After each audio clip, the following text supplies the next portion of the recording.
always seemed obvious to me that the author goes out of his way to show that this is not to be taken literally. In Genesis 3, that there's a talking serpent, etc., that this is meant to be taken as a tale or mythical.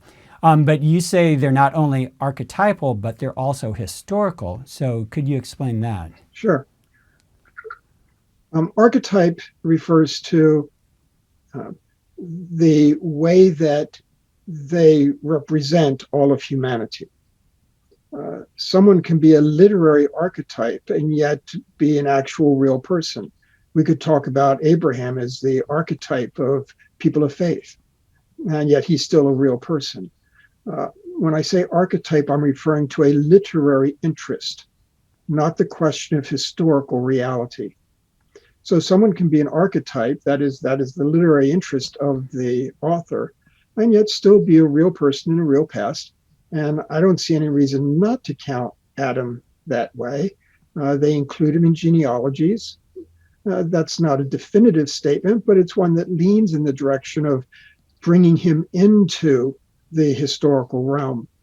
So I'm very content to consider Adam and Eve to be real people in a real past, but that in the literature they serve an archetypal role.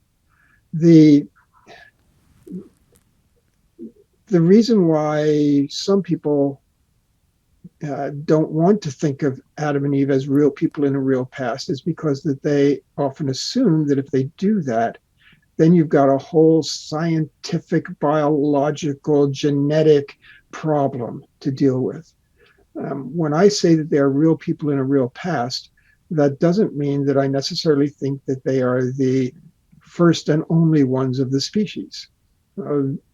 That's another issue and something else to be decided.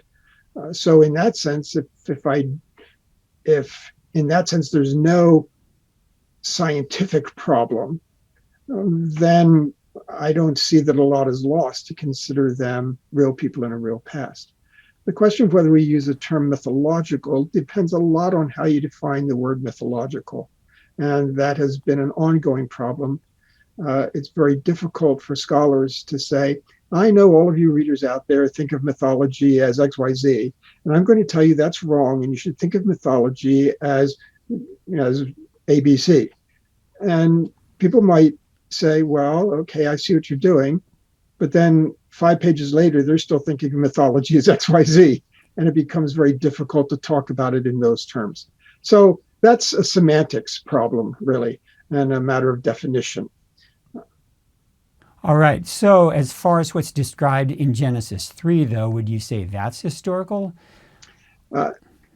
Genesis 3 is very tough on that regard. In some senses, I would consider it reflecting something that really happened.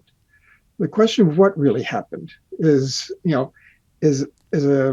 more challenging question. Often we think of reality in terms of what you could capture on a video camera. And I don't think that in the ancient world they would have been so narrow, regardless of whether they had video cameras. They didn't. But that they wouldn't be so narrow that reality is restrictive of what you can see. I think that they would have considered the serpent to be a chaos creature. And if you ask the question, were chaos creatures real? I don't think you'd have a very easy time getting a straight answer from someone in the ancient world. They considered them real in some sense, but for them, mythological and real were not contradictory categories. So we'd have trouble getting the kind of information we would be looking for. People question whether the trees are symbolic or whether they were real, real biological specimens with fruit that had properties and all of those things. And again, I find that that's a very difficult question to answer. The important thing about the fruit is that it represents life, one tree, and wisdom, the other tree, and that those two things find their source in God, they're provided by God, and God's the one who gives them as gifts. That's true whether the trees and the fruit are symbolic or not. And so to me, the more important thing is to recognize what they represent and the concepts that they present, not the question of whether we've got botany involved or not. Please check out more videos from The Charge. Don't forget to click on like and hit the subscribe button.